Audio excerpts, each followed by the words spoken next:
गुजरात में भारत का सबसे बड़ा लॉन्गेस्ट केबल स्टेट ब्रिज बनाया गया है। 25 फरवरी यानी कि कल प्राइम मिनिस्टर मोदी इस ब्रिज को डेडिकेट कर देंगे अपनी नेशन के लिए। अगर इस ब्रिज की खासियत की बात करें, इस ब्रिज के फुटपाथ को एडॉर्न किया गया है भगवत गीता की वर्सेस से। फुटपाथ में सोलर पैनल्स को इंस्टॉल किया गया है। ब्रिज के दोनों तरफ लॉर्ड कृष्णा को लाइट अप किया जाएगा, उनके पिक्चर्स को लाइट अप किया जाएगा। भारत अपनी हर चीज़ में अपने कल्चर को बहुत ज़्यादा प्रमोट करता है।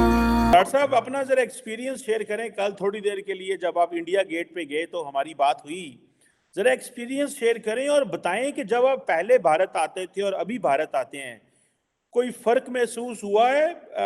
भारत के अंदर तब्दीली इंफ्रास्ट्रक्चर के हवाले से क्या तब्दीलियां आप देखते हैं? आपने एक तो जारी बात है थेरेटिकली पढ़ते थे, इंटरनेशनल मीडिया को देखते थे, सुनते थे, लेकिन नाउ यू आर, वो जिसे कहते हैं ना, ऑन ग्राउंड जीरो। कैसे देखते हैं? जरा हमसे एक्सपीरियंस शेयर करें। टीमा साहब, मैं सबसे पहले तो ये बताना चाहूंगा कि मैं ना सिर्फ यहाँ पे पर्सनल ट्रिप्स पे आया हूँ, मैं यहाँ पे सरकारी डेलीगेशंस के साथ भी आया हूँ, मैं कई सियासतदानों के साथ आया हूँ, ट्रेड डेलीगेशंस पे आया हूँ। और डिफरेंस, व्हाट अ डिफरेंस इस दफा खासकर चीमा साहब, मैं जब पहले आता रहा हूँ उस वक्त, और ये मेरा तकरीबन, ये भारत के साथ मेरी एंगेजमेंट जो है तकरीबन 15 साल, यहाँ आना जाना मेरा तकरीबन 15 साल से है। हर तीसरे चौथे साल मेरा आना जाना यहाँ पे मौजूद है। और उसमें मेरे रिलेशनशिप इतने हैं, बॉन्डेज भारत। 20 लोग सड़कों पे सोते हो, इस चीज को कोई नहीं देखता। अक्सर लोग बात करते हैं जी इंडिया की इकोनॉमी, इंडिया की इकोनॉमी। व्हाट इंडिया की economy? What is economy? Economy ये होती है कि लोग खुशहाल हो। इंडिया की क्या इकोनॉमी? वहाँ पे वॉशरूम तक नहीं है पूरे। इंडिया तो one of the fastest country जो कि इस टाइम जीडीपी पे खेल रही है और इकोनॉमी के ऊपर बहुत ज़्यादा फास्ट उसकी इकोनॉमी चल रही है। लेकिन मुझे ये चीज़ समझ नहीं आती कि why we are talking about India, why we are talking about India. आप यहाँ पे मुझसे बात कर रही हैं इंडिया के बारे में, why we are not talking about Pakistan. आराम से अचीव कर लेगा और इसमें कोई शक नहीं, क्योंकि वहाँ के इतने आईटी एक्सपर्ट बैठे हुए हैं। यहाँ के जो आईटी एक्सपर्ट है वो पाकिस्तान से भाग जाते हैं, क्योंकि यहाँ पे जो है ना उनको वो सिक्योरिटी नहीं फराहम की जा रही थी।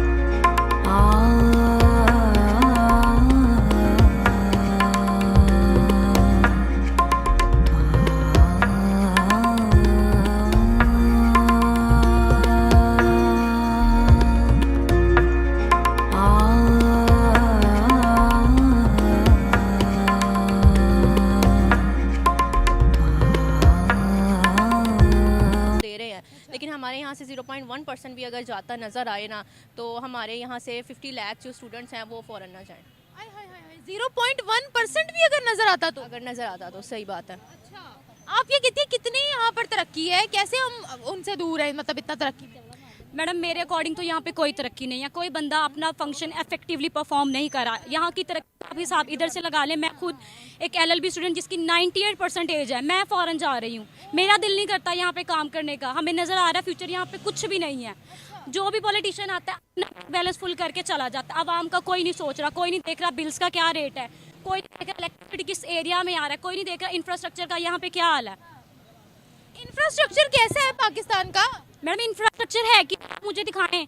लोग समझते हैं अगर किसी ने कोई बना दिया, कोई पुल बना दिया है, कोई ब्रिज बना दिया है, कोई मोटरवे बना दिया तो वो लीडर है। पाकिस्तानी आवाम को अवेयरनेस ही नहीं है कि लीडर्स की क्वालिटीज़ क्या हैं। जो हमारे बने हैं ना पुल वगैरह, वो भी कोई मॉडर्न पुल नहीं है। जी बिल्कुल, लेकिन मैडम उन्होंने करप्शन का पैसा दिखाना होता है ना कि ये करप्शन है भाई, हमारा इतना पैसा इस ओवर ब्रिज पे लग गया, हमारा इतना पैसा इस मोटरवे पे लग गया। मोटे मोटे खाते तो उन्होंने आवाम को दिखा के पागल बनाना ही है ना। ये बताएं दुनिया क्या देखती है कि पाकिस्तान में कितनी तरक्की है? किन लफ्जों में हमें याद करती है दुनिया? मैडम दुनिया इन लफ्जों में याद करती है कि दुबई जैसी कंट्री, गल्फ, जो यहाँ का जिस तरह कह लें लंडा बना हुआ था कि लोग वहाँ पे इस तरह चले जाते थे, उस कंट्री ने हमारे पे अपने वर्क परमिट बैन कर दिए हैं। ये तरक्की का आलम है पाकिस्तान का। और मैडम मैं देख रही थी एक सर्वे भी, उसके अकॉर्डिंग अब सऊदीया भी हम पे अपने वीज़ा बैन कर रहा है और पहले हमें किसी और कंट्री जाना पड़ेगा, उसके बाद हमें सऊदीया का वीज़ा लेना पड़ेगा। बीइंग अ मुस्लिम ये कितनी शर्मिंदगी की बात है हमारे लिए कि हम अपने हॉली प्लेसेस नहीं देख सकते, डायरेक्ट यहाँ से वीज़ा नहीं लगवा सकते। मैं कहती हूँ डूब मर जाना चाहिए सारे हुक्मरानों को। और सबसे बड़ी बात अभी जो लेटेस्ट है, हम स्टूडेंट हैं, हमें पता है, हमसे बेहतर कोई नहीं जानता। आवाम का मैंडेट छुड़ाया गया है। जो बंदा 185 सीट जिस बंदे की थी उसको, उस बंदे को आगे नहीं आने दिया जा रहा। उस बंदे को जेल में डाला हुआ है, 200 प्लस उस बंदे पे केस डाले हुए हैं। हमें क्या पता नहीं यहाँ पे क्या हो रहा है क्या नहीं। इधर हम बात करते हैं, यहाँ पे वीगो आ जाती है। वीगो तो वाकई आ जाती है, सच सच का यहाँ पर मुंह बंद किया जाता है। मुझे ये बताइएगा, आपको क्या लगता है कि कब तक हमारे मुल्क के हालात दुरुस्त होंगे, हमारी इमेज बेहतर होगी? मैडम मेरे अकॉर्डिंग हमारे मुल्क के हालात तब बेहतर होंगे जब ये जो घिसे पीटे सियासतदान है 40-50 साल से जिनकी हुक्मरानी है सियासत पे, जब इनको आप पॉलिटिक्स से दूर करेंगे और नए बंदों को यूथ को आगे आने देंगे। आप अभी मतलब लॉयर बन चुके हो या अभी आपकी चल रही है नहीं नहीं मैडम, मैं लॉयर बार की एनरोल्ड एडवोकेट हूँ और मैं आपको यही बीइंग अ प्रोफेशनल पर्सन मैं आपको यही कह रही हूँ कि अगर आप हम जैसे बच्चों को जो पढ़े लिखे हैं वो आके असेंबली में बैठेंगे। अगर आप यूएसए को देख लें, वहाँ पे उन्होंने एक्सपर्ट बंदे बिठाए हैं। अगर एक एजुकेशन मिनिस्टर है वो एक्सपर्ट है उधर, आप यहाँ पे देख लें यहाँ नेशनल असेंबली में कितने लोग पढ़े लिखे हैं। आप क्या कहते हो, कैसे देखती है दुनिया हमें, किस नज़र से देखती है हमें दुनिया? देखिए हमें दुनिया डेवलपिंग भी नहीं, बिल्कुल अंडर डेवलपिंग कंट्री के ज़रिए में हमें देखती है। हमारा जो रेट है आप देख लें, हमारा इंडेक्स बार में भी अगर देखा जाए तो हम इतने लो स्टैंडर्ड भी इस वक्त जा रहे हैं। और जो सबसे बुरी बात है जो पर्सनली मुझे लगती है और मे बी आप सबको लगती होगी, जो हमारा जो पासपोर्ट है वो इस टाइम पे इतना लो रेट्स पे जा रहा है कि आई थिंक ये एक कंट्री का जो है सिंबल जो हमें बहुत डेवलप करता है। पाकिस्तानी पासपोर्ट को बाहर देखते हैं तो अलग से पाकिस्तानियों की लाइन बनवा देते हैं, ये आलम है हमारे पासपोर्ट। ये बहुत बुरा हमारा जो है इस टाइम हाल है। बेसिकली मैं कंपैरिजन करवा रही थी, इनसे भी मेरा सवाल पूछा था कि साथ पड़ोसी मुल्क में जो है वो इतनी फैसिलिटीज दी जा रही है, इंफ्रास्ट्रक्चर इतना डेवलप कर दिया गया है, एक ऐसा ब्रिज उन्होंने बनाया है जिसकी फुटपाथ सोलर प्लेट से बने हुए हैं, तो क्या कहती है आप उनके बारे में, वो इतना डेवलप क्यों हो गए? क्योंकि उनकी जो कंट्री है ना वो इलेक्शंस और अपने मुफाद की बनिस्बत जो है अपनी कंट्री को इम्प्रूव करने में ज़्यादा फोकस करते हैं। उनको पता है कि हम किस स्टेज में किस कंट्री में हम अपना शो करते हैं। उन्हें पता है हम हर सारे मुल्क अपनी अफरा तफरी में लगे हुए हैं डेवलप होने में। बेसिकली यहाँ पे वो उनका अपना मुफाद ख़त्म नहीं हो रहा तो उन्होंने कंट्री को क्या देखना है एज अ होल। हमसे डेवलपमेंट में आगे हैं, हमसे बहुत आगे हैं। मैं डेफिनेटली कहूँगी हमसे बहुत आगे हैं। एट ऑल मेरे पॉइंट ऑफ व्यू से तो कोई कंपैरिजन नहीं हमारा उनके साथ बनता।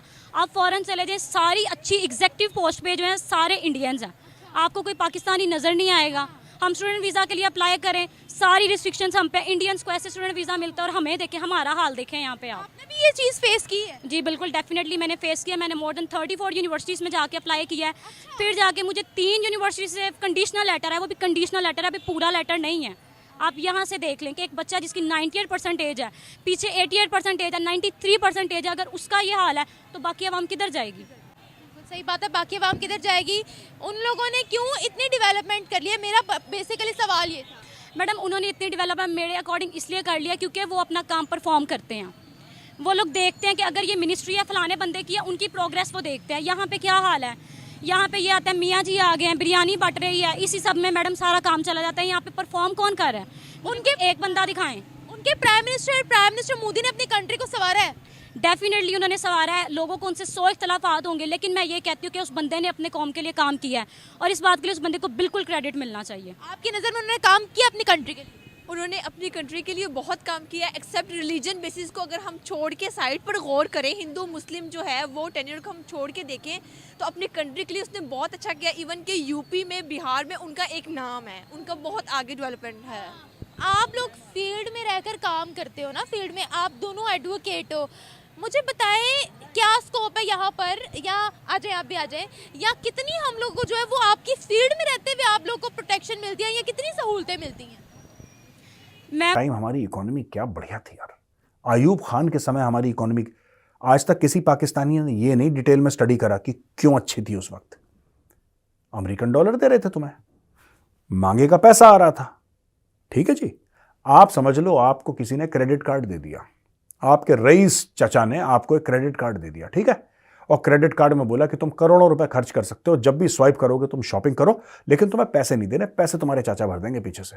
तुम बेटा सिर्फ सवेरे शॉपिंग मॉल में जाओ, तुम पागल हो जाओ, शाम को पागल होकर लौटना, अगले दिन फिर स्वाइप करो और चाचा तुम्हारे पीछे से पैसे देते रहेंगे। मुझे तो अभी तक कोई हमें हमारी फैसिलिटी नजर नहीं आई बीइंग एन एडवोकेट। अच्छा सीनियर एडवोकेट आ जाए, सीनियर एडवोकेट आप भी आ जाए, साथ ही आ जाए। अस्सलाम वालेकुम। अस्सलाम वालेकुम जी। साहब, मैं ये बात कर रही थी कि पाकिस्तान में बच्ची से भी बात कर रही थी, पाकिस्तान में कितनी फैसिलिटीज़ है, कितना हमने इंफ्रास्ट्रक्चर जो है बेटर किया। मैं जब से आई हूँ ये मैंने इतनी लंबी ट्रैफिक की कतार देखी है, मुझे समझ नहीं आ रही है कि हमारे मुल्क का क्या बनेगा। कितनी डेवलपमेंट है हमारे मुल्क में, पड़ोसी मुल्क में उन्होंने एक ऐसा ब्रिज बना दिया है जिसके फुटपाथ तक जो सोलर प्लेट से ढके हुए हैं, उनमें और हम में क्या फ़र्क है? बिस्मिल्लाहिर्रहमानिर्रहीम, अस्सलाम वालेकुम। बिस्मिल्लाहिर्रहमानिर्रहीम, अस्सलाम वालेकुम। एक तो सबसे पहले आज इलेक्शन है हाई कोर्ट का, आज 24 तारीख है और हम सब गुजरांवाला बार से आए हैं इलेक्शन में सपोर्ट करने के लिए, अपने अपने जो कैंडिडेट्स थे उनके लिए आए थे। सेकंड, जो मैडम आपने क्वेश्चन किया है उसका मैं आंसर ये देना चाहूँगी कि आज तो बहुत बेहतर इंतज़ाम था, क्योंकि आज तो ट्रैफिक भी जाम नहीं था, आज बहुत ज़्यादा हुआ। और उसके बाद जो भी वाकयात होते हैं, क्या क्या हो रहा है इस वक्त अगर देखा जाए तो दिल्ली, जो न्यू दिल्ली है बिलखसूस, वो दुनिया का कैपिटल बनता नजर आ रहा है। वो इस तरीके से आप जरा इसके एक साल का पूरा स्केड्यूल देख लें, चाहे वो G20 हो या चाहे अभी हम जो बात करना चाहेंगे रैसिना हिल के बारे में, रैसिना समिट के बारे में, और ये एवरेज हो चुका है कि 15-15 फॉरेन मिनिस्टर आ रहे हैं, 20-20 यहां पे। आप उस बात को छोड़े चीमा साहब, एक तो चले गवर्नमेंट की इन्वॉल्वमेंट को छोड़े, यहां अंबानी साहब के बच्चे की शादी हो रही है हफ्ते बाद जमन नगर के अंदर, वहां पे एक नया एयरपोर्ट बना दिया गया है सिर्फ उस शादी की वजह से। और वहां पे कौन कौन रहा है, उसमें जुकरबर्ग आ रहा है, उसमें कतर का सदर आ रहा है, उसके अंदर माइक्रोसॉफ्ट का CEO आ रहा है, उसमें डोनाल्ड ट्रंप की लड़की इवांका आ रही है। तो ये सारी चीजें जब आप देखते हैं, और उसके बाद एक और, चले उसे आगे चलते हैं, इस वक्त नेवल एक्सरसाइज हो रही है श्रीलंका की, मालदीव की, और ऑब्जर्वर है बांग्लादेश है साथ, उसके नेवल एक्सरसाइज हो रही है इस वक्त में। और चीमा साहब, दर हकीकत ये एक दिन में सफर तो जाहिर नहीं हुआ, उसके पीछे एक पूरी हिस्ट्री मौजूद है। इसमें कई प्राइम मिनिस्टर्स की कमिटमेंट्स जो है मौजूद है, आप बिल्कुल उनको डिनाई नहीं कर सकते। मनमोहन सिंह, डॉक्टर मनमोहन सिंह जो कि इकोनॉमिस्ट थे, उनका रोल नहीं निकाला जा सकता इसमें से, वाजपेयी साहब का रोल इसमें से नहीं निकाला जा सकता। इसमें कई ऐसे थे प्राइम मिनिस्टर जो कि नेशनलिस्ट थे। मोदी साहब is not the only nationalist person to begin with, he has gone to the extreme, he has taken to the youth and agenda to the next level. लेकिन पिछले लोग भी जो थे वो भागकर लंदन जाके नहीं बैठे, वो यही बैठे, उनके ऊपर करप्शन की स्टोरियां मौजूद नहीं है। उन्होंने अपने स्केड्यूल नहीं बनाया कि 3 साल तुम लूट लो, 2 साल हम लूट लेंगे, यहां नहीं इस तरह का हुआ का। यहां वाजपेयी का लड़का जो है वो लीडर नहीं है, यहां मनमोहन सिंह की लड़की इलेक्शन नहीं लड़ रही है, मोदी साहब के भाई का नाम किसी को नहीं पता कौन है वो। चले छोड़े, आप इनसे तो नफरतें हैं आपकी, आप जहां बैठे हैं आपका इनके साथ नफरत का एक बहुत बड़ा एक बैकग्राउंड मौजूद है। बांग्लादेश चलते जो आपका हिस्सा था, हसीना वाजिद ने अभी तक अपना वारिस डिक्लेयर नहीं किया, और आपको मैं बता चुका हूं कि आप क्या है। आपके एक बंदे के नाम से भुट्टो उतार दिया जाए तो उसका पीछे बचता ही कुछ नहीं। दूसरी है उसकी फैमिली है, अब उनके पोते दोते हैं, उनके लिए भी हल्के देखे जा रहे हैं। एक मुर्शद जेल के अंदर बैठा है, उसकी बहनें 2 हैं, वो अब सियासत में आ चुकी है। हलीमा बाजी जो है वो मुसलसल सियासी बयान भी दाग रही है, जर्नलिस्टों की बेइज्जतियां भी कर रही है, सब कुछ हो रहा है। क्या वजह? आप अकल के इतने सारे, आपकी अकल बिल्कुल बंद हो चुकी कि this is not how the world operates, this is not the world move on goes on. फिर आपके साइंस और इंग्लिश और मैथ के साथ दुश्मनी, नफरतें। फिर आपसे जब बात की जाए तो मजहब का तड़का लगा के आप 6वीं सदी का खुलफा राशिदीन के दौर के ख्वाब देखना शुरू कर देते हैं आप। हालांकि इस्लाम आपके लिए फॉरेन रिलीजन है, आपने उसको समझने की कोशिश ही नहीं की। इस्लाम है क्या? जिहाद करने के लिए सर्टेन सर्कमस्टेंसेस की जरूरत होती है, तब जिहाद आप पर लाजम होता है। आप हर बात के ऊपर जिहाद कर देते हैं, आप फौरन हर बात के ऊपर। गाजा के ऊपर अरबी इतने परेशान नहीं है जितने आप परेशान हैं, लेकिन आप टीटीपी के लिए आपके पास कोई मंसूबा मौजूद नहीं है, जो घुस के मार रही है।